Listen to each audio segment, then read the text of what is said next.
পরেই ভাবতে বসি, মুষলধারে বৃষ্টি হবে। শুকিয়ে যাওয়া আমার শহর আবার বসে ভিজবে কবে? শরীর বেয়ে অপমানের অঝোর ধারা নামবে কবে?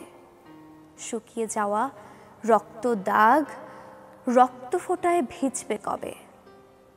একই ছাদের তলায় এসে ধনী গরিব কাঁপবে কবে? সারা শহর জুড়ে তখন প্রচণ্ড এক বৃষ্টি হবে। মুষড়ে পড়া বিপ্লবীরা আধার রাতেও স্বপ্ন পাবে। বৃষ্টি তোড়ে জেলের গারদ আবার আবার ভাঙবে কবে? দর্শক, পড়ছিলাম প্রদীপ বালার কবিতা আমার শহর, যে বৃষ্টির অপেক্ষায় বসে। বর্ষার সকালে শুভেচ্ছা, শুভ সকাল, আমন্ত্রণ সকাল 24-এ। দর্শক, আজ বুধবার 4 আষাঢ় 1432 বঙ্গাব্দ এবং আজ 2025 খ্রিস্টাব্দ 18 জুন। আপনাদের সাথে রয়েছি আমি সারিকা তাবাসসুম। দর্শক, শুরুতেই আমরা একটু করোনার তথ্য আপনাদের দেব।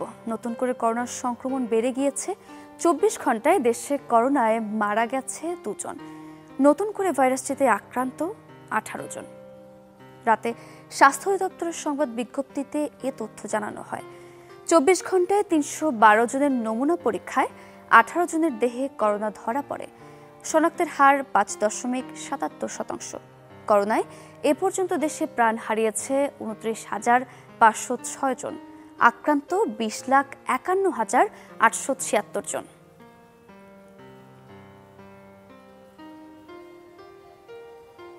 দর্শক, নতুন করে করোনা সংক্রমণ দেখা দেওয়ায় দেশজুড়ে স্বাস্থ্য অধিদপ্তর থেকে নির্দেশনা দেওয়া হয়েছে।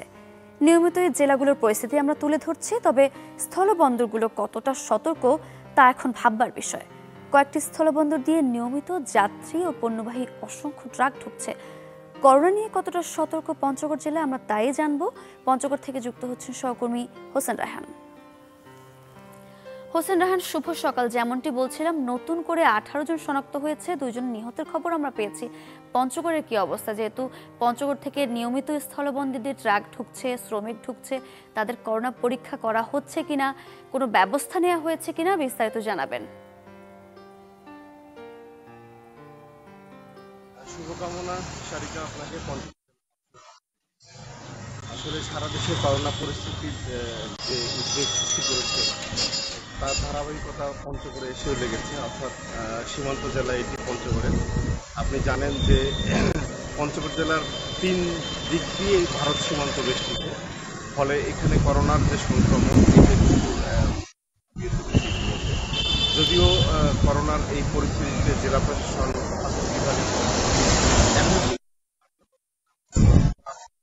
পাশাপাশি আপনাকে জানিয়ে রাখি যে পঞ্চগড় জেলা থেকে মাত্র 60 কিলোমিটার দূরে হচ্ছে বাংলাদেশের বাংলাবান্ধা স্থলবন্দর, যেটি বাংলাদেশের চতুর্দেশীয় স্থলবন্দর হিসেবে আমরা জানি।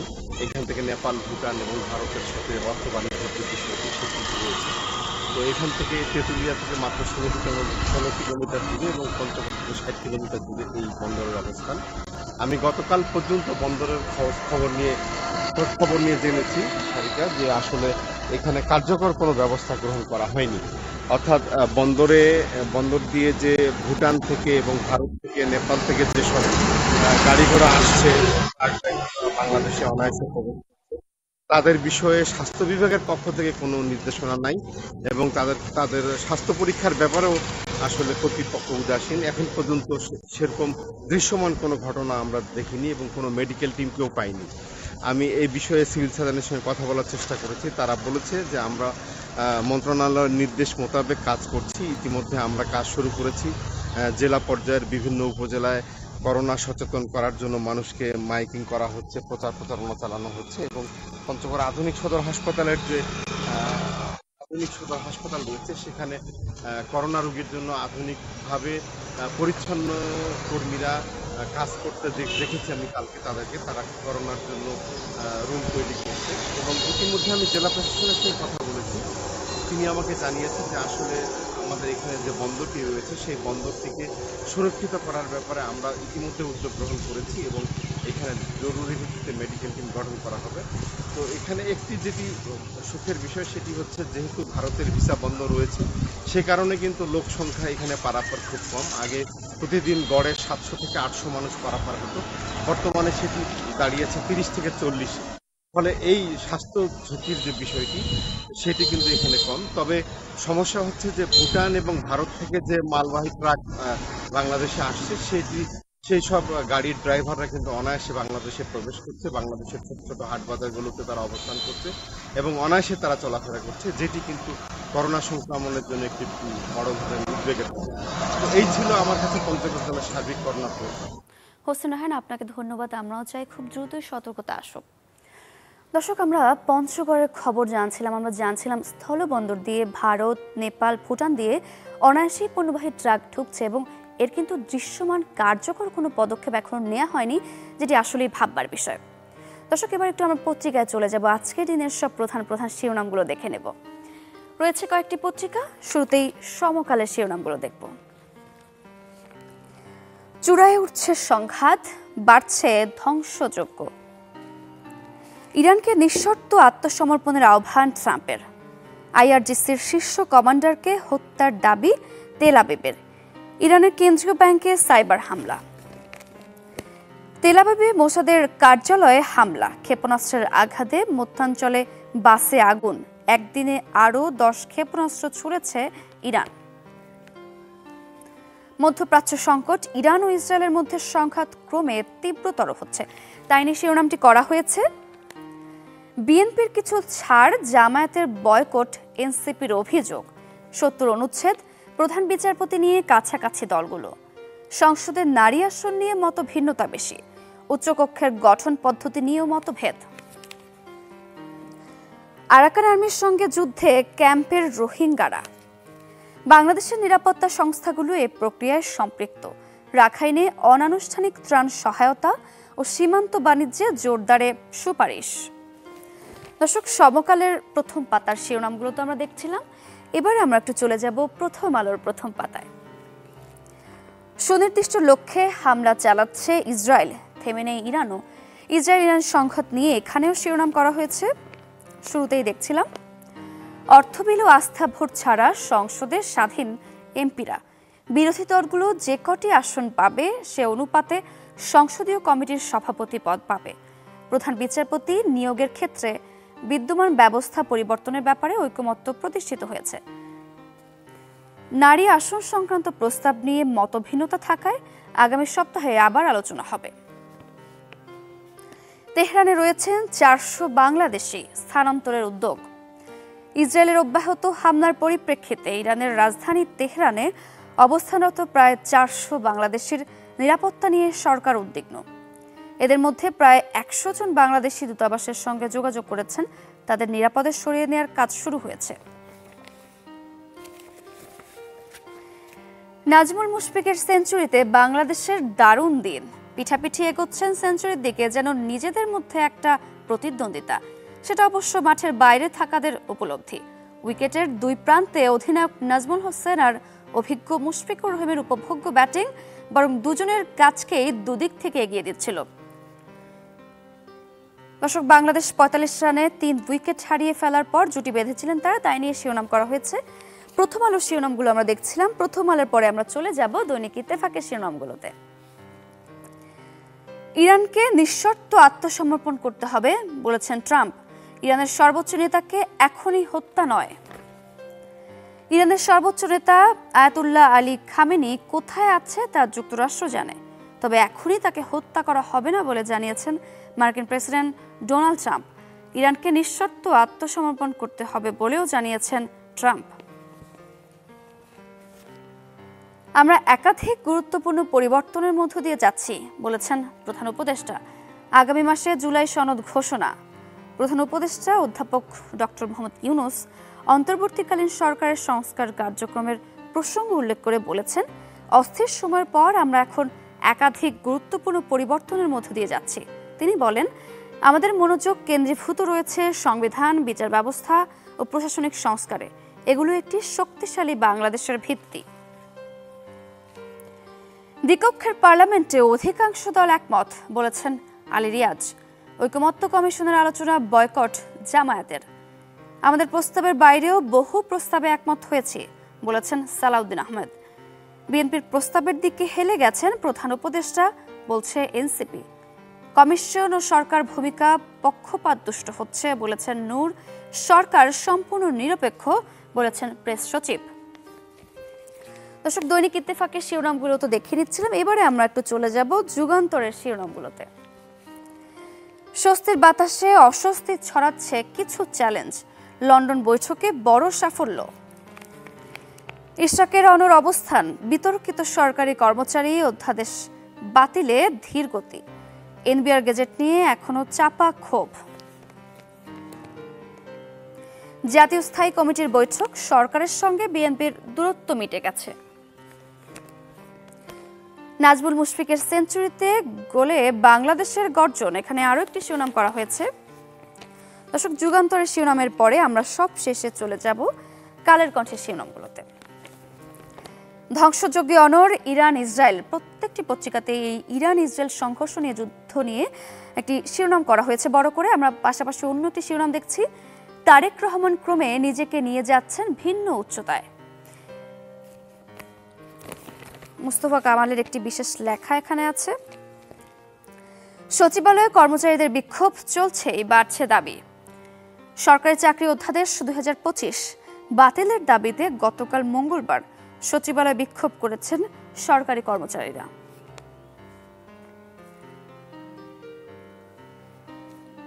খালেদা জিয়ার নিজ বাড়িতেই থাকবেন তারেক রহমান। দেশে ফিরে মা খালেদা জিয়ার গুলশানের নিজ বাড়িতে থাকবেন বিএনপির ভারপ্রাপ্ত চেয়ারম্যান তারেক রহমান। তবু আপন কর্তব্যে অবিচল সেনাবাহিনী। বর্তমান উপদেষ্টা সরকার সেনাবাহিনীর সমর্থনের উপর দাঁড়ানো, বলেছেন ফরহাদ মজহার। দর্শক, এই ছিল আজকের দিনের সব প্রধান প্রধান শিরোনামগুলো। এবার একটু আমরা আবহাওয়া বার্তায় চলে যাব, দেখে নেব গেল 24 ঘন্টার তাপমাত্রা রেকর্ড, সেই সাথে আজকের দিনের আবহাওয়ার পূর্বাভাস। ঢাকায় সর্বোচ্চ তাপমাত্রা 30 ডিগ্রি সেলসিয়াস, সর্বনিম্ন 26.3 ডিগ্রি সেলসিয়াস। রাজশাহীতে সর্বোচ্চ 30.5, সর্বনিম্ন 27। রংপুরে সর্বোচ্চ 34, সর্বনিম্ন 27.5। ময়মনসিংহে সর্বোচ্চ 31.2, সর্বনিম্ন 26.8। সিলেটে সর্বোচ্চ 35.8, সর্বনিম্ন 26.1। চট্টগ্রামে সর্বোচ্চ 29.7, সর্বনিম্ন 25.5। খুলনায় সর্বোচ্চ 28.5, সর্বনিম্ন 25.5। বরিশালে সর্বোচ্চ 29.8, সর্বনিম্ন 26.2 ডিগ্রি সেলসিয়াস। দেশের সর্বনিম্ন তাপমাত্রা সীতাকুণ্ডে 24 ডিগ্রি সেলসিয়াস, আর দেশের সর্বোচ্চ তাপমাত্রা সিলেটে 35.8 ডিগ্রি সেলসিয়াস। আজ রাজশাহী, রংপুর, ঢাকা, ময়মনসিংহ, খুলনা, বরিশাল, চট্টগ্রাম ও সিলেট বিভাগের অধিকাংশ জায়গায় অস্থায়ীভাবে দমকা হাওয়া সহ বিদ্যুৎ চমকানো হালকা থেকে মাঝারি ধরনের বৃষ্টি হতে পারে। সেই সাথে সারা দেশের কোথাও কোথাও মাঝারি ধরনের ভারী বর্ষণ হতে পারে। আজ সারা দেশে দিনের ও রাতের তাপমাত্রা প্রায় অপরিবর্তিত থাকতে পারে। দর্শক, আবহাওয়া বার্তাটি জানছিলাম, সারা দেশে আজও বৃষ্টির পূর্বাভাস আছে। এদিকে উত্তরের জেলাগুলোতে আষাঢ়ের প্রথম দিন থেকে বৃষ্টি হচ্ছে। আবহাওয়া পরিস্থিতির খবরই জানবো। আমরা চলে যাব আজ রংপুরে, যুক্ত হচ্ছেন সহকর্মী ফখরুল শাহিন। ফখরুল শাহিন, শুভ সকাল। যেমনটি বলছিলাম, টানা আষাঢ়ের শুরু থেকে বৃষ্টি হচ্ছে। আসলে আবহাওয়া অধিদপ্তরের সাথে আপনার কথা হয়েছে কিনা, কতদিন বৃষ্টি থাকতে পারে? এই যে টানা বৃষ্টি নদ নদীগুলোর উপর কিভাবে প্রভাব ফেলছে? যেহেতু কুড়িগ্রামে গাইবান্ধায় নদী ভাঙনের খবর আমরা পেয়েছি, কেমন দেখছেন পরিস্থিতি? আমাদের বিস্তারিত জানাবেন।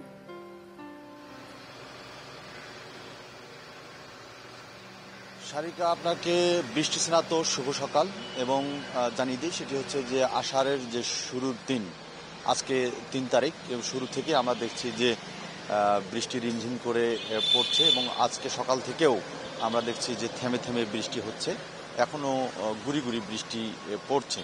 এবং আপনাকে জানিয়ে দিই, সেটি হচ্ছে যে এই গত 3 দিনে আসলে বৃষ্টিপাত খুব বেশি রেকর্ড করা হয়নি। 20 থেকে 25 মিলিমিটার বৃষ্টিপাত রেকর্ড করা হয়েছে যদিও, তবে আবহাওয়া অধিদপ্তর বলছে যে ভারী বর্ষণের সম্ভাবনা রয়েছে, সেটি আগামীকাল থেকে রয়েছে এবং আগামী 1 সপ্তাহ পর্যন্ত এই ভারী বর্ষণ থাকবে বলে আবহাওয়া অফিস যে রংপুর অধিদপ্তর আছে সেটি কিন্তু আমাদেরকে জানিয়েছে। এবং ইতিমধ্যে আরও তারা যে পূর্বাভাস দিয়েছে সেটি হচ্ছে যে রংপুরের যে তিস্তা নদী রয়েছে সেই তিস্তা নদীর পানি বৃদ্ধি পেতে পারে এমনটি কিন্তু পূর্বাভাস রয়েছে।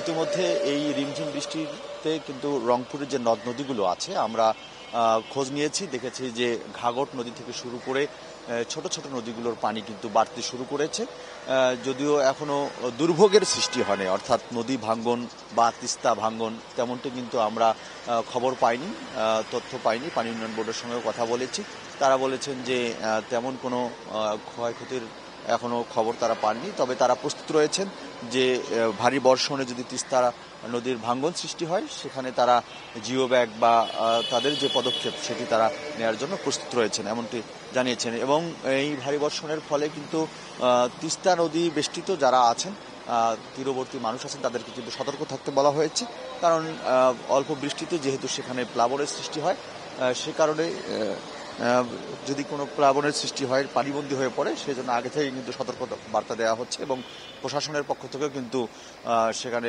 পদক্ষেপ নেওয়া হচ্ছে। এবং এই বৃষ্টির কারণে আসলে এখন যে ফসল আছে, কিছু কিছু শাকসবজি আছে, এগুলোর কিন্তু উপকার হচ্ছে এমনটি কিন্তু কৃষি সম্প্রসারণ অধিদপ্তর আমাদেরকে জানিয়েছে। তো এই ছিল এখানকার সর্বশেষ। সারিকা, অসংখ্য ধন্যবাদ আপনাকে।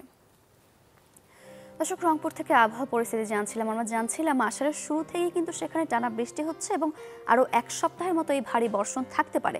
নদ-নদীগুলোর পানিও বাড়ছে, কিন্তু দুর্ভোগের চিত্র এখনো দেখা যায়নি। দর্শক, সকাল 24-এর সময় হলো ছোট্ট একটা বিরতির, ফিরছি আরও আয়োজন নিয়ে, আমাদের সঙ্গেই থাকুন।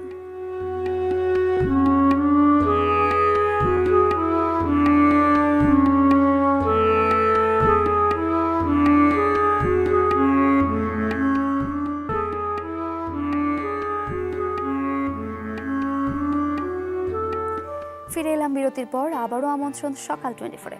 দর্শক, এবার একটা দারুণ তথ্য দেয় আপনাদের। টিস্যু কালচার পদ্ধতিতে বাণিজ্যিকভাবে আনারসের চারা উৎপাদন করছেন রাজশাহী বিশ্ববিদ্যালয়ের গবেষকরা, যাতে মৌলভীবাজারের হানিকুইন জাতের আনারস উৎপাদনে সফলতা পেয়েছেন তারা। জানান, চাষিদের চারার সংকট দূর ও ফলন বাড়াতেই নেওয়া হয়েছে এই প্রকল্প। মাসে চারা উৎপাদন হবে 8,000-এরও বেশি। আমরা প্রতিবেদনের মাধ্যমে আরও বিস্তারিত জানব। সারি সারি টবে তরতাজা আনারস গাছ, তাতে শোভা পাচ্ছে হানিকুইন জাতের কাঁচা পাকা আনারস। রাজশাহী বিশ্ববিদ্যালয়ের ছোট্ট একটি গবেষণা ঘরে হাইড্রোফোনিক পদ্ধতিতে আনারস ফলিয়েছেন কৃষি তত্ত্ববিদ অধ্যাপক গিয়াসউদ্দিন আহমেদ। জানান, চাষিদের সুস্থ চারা সরবরাহ করতেই টিস্যু কালচার পদ্ধতি ব্যবহার করে চারা উৎপাদন শুরু করেন তিনি। আমরা আনারসের ক্ষেত্রে যে টপ ক্রাউন এবং এটার মাঝখানে যে স্টেম থাকে এই অংশ এবং লিফ শিট অর্থাৎ পাতার নরম অংশ সজীব, এই পার্টটা ব্যবহার করা হয় এক্সপ্লান্ট হিসাবে। সেখান থেকে আমরা ক্যালাস তৈরি করি। ক্যালাস তৈরি হয়ে গেলে পরে রিজেনারেশন মিডিয়াতে দিয়ে চারা তৈরি করা হয়। সনাতন পদ্ধতিতে খুবই কম সংখ্যক চারা উৎপাদন হওয়ায় আনারসের মৌসুমে চারার দাম বৃদ্ধির পাশাপাশি কমে আবাদ। এই সংকট মেটাতেই বেছে নেওয়া হয়েছে টিস্যু কালচার পদ্ধতি। এই গবেষকের দাবি, আনারসের অঙ্গ থেকে 2.5 মাসের মধ্যেই সুস্থ চারা তৈরি সম্ভব। তার এই গবেষণাগার থেকেই প্রতি মাসে অন্তত 8 থেকে 10,000 চারা তৈরি হবে বলেও জানান তিনি। এতে কৃষক এক সময়ে সেম এজের চারা পেতে পারে এবং টিস্যু কালচার কৌশল ব্যবহারে ফলে যে চারা তৈরি হয় এই চারার গুণগত মান অনেক ভালো হয়, রোগমুক্ত হয় এবং একই বয়সের চারা তৈরি করা সম্ভব হয়। এতে কৃষক বাণিজ্যিকভাবে চাষাবাদ করার ফলে যে ফ্রুট সেট যখন হবে সেগুলো একসাথে হবে। গবেষণাগারে উৎপাদিত এই চারাগুলোর ফলন আসে 6 মাসেরও কম সময়ে। আবরার শাইর, চ্যানেল 24, রাজশাহী। দর্শক, এবারে সকাল সকাল একটু বাজার পরিস্থিতির খবর জানবো। চলে যাব শেরপুরে, যুক্ত হচ্ছেন সহকর্মী ইমরান হাসান রাব্বি। রাব্বি, শুভ সকাল। আপনি বাজারে দাঁড়িয়ে আছেন, খুব সম্ভবত মাছের বাজারে দাঁড়িয়ে আছেন। আজকের দিনের শেরপুরের আমরা একটু সার্বিক বাজার পরিস্থিতি জানতে চাই আপনার কাছ থেকে। সারিকা, শুভ সকাল। আসলে প্রতি বছরের এই মৌসুমে প্রতিটি সবজির দাম, মাছের দাম হাতের নাগালেই থাকে।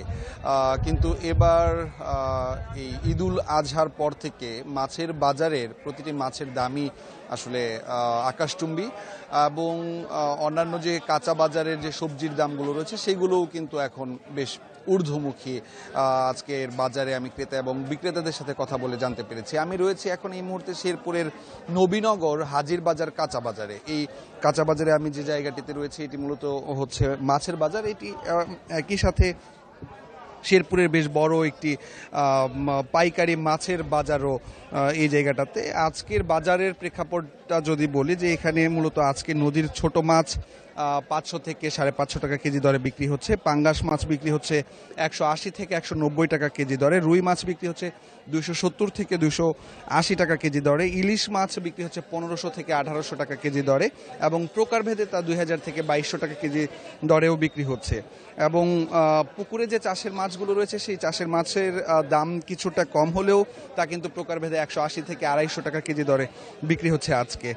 কাঁচা বাজারের পরিস্থিতিও ঠিক একই। কাঁচা বাজারের পরিস্থিতি যদি বলি, যে আজকে এই হাজির বাজার কাঁচা বাজারে আলু 20 টাকা কেজি দরে বিক্রি হচ্ছে খুচরা বাজারে, বেগুন বিক্রি হচ্ছে 50 টাকা কেজি দরে, শসা বিক্রি হচ্ছে 30 টাকা কেজি দরে, মরিচ 60 থেকে 70 টাকা কেজি দরে, এবং করলা বিক্রি হচ্ছে 60 থেকে 70 টাকা কেজি দরে। আসলে শেরপুরের যে ব্রহ্মপুত্র অববাহিকার চরাঞ্চলগুলো রয়েছে সেই চরাঞ্চলে কিন্তু এখন এই মুহূর্তে যে ব্রহ্মপুত্রের পানি থাকার কারণে কিন্তু এবার খুব বেশি একটি সবজির আগাম আবাদ না হওয়ার কারণে এখানকার কিছুটা সবজির বাজারে ঊর্ধ্বগতি হয়েছে বলে আমাদেরকে ক্রেতা এবং বিক্রেতারা জানিয়েছে। একই সাথে মাছের বাজারের পরিস্থিতিও যদি বলি, যে মাছের যে চাহিদা রয়েছে এখন এই মুহূর্তে সেই চাহিদার তুলনায় যোগান বা সরবরাহ না থাকার কারণেও কিন্তু মাছের বাজারে বেশ ঊর্ধ্বগতি দেখা দিয়েছে বলে আমাদেরকে ক্রেতা এবং বিক্রেতা উভয়ই জানিয়েছে। এই ছিল সারিকা আমার কাছ থেকে শেরপুরের কাঁচা বাজার মাছের বাজারের সবশেষ পরিস্থিতি। ধন্যবাদ আপনাকে। দর্শক, শেরপুরের বাজার পরিস্থিতির খবর জানতে জানতে আমরা আয়োজনের একেবারে শেষ পর্যায়ে চলে এসেছি। দেখা হবে নতুন দিনে নতুন সব তথ্য আর আয়োজন নিয়ে। সেই পর্যন্ত ভালো থাকুন, সুস্থ থাকুন, চ্যানেল 24 এর সাথেই থাকুন। শুভ সকাল।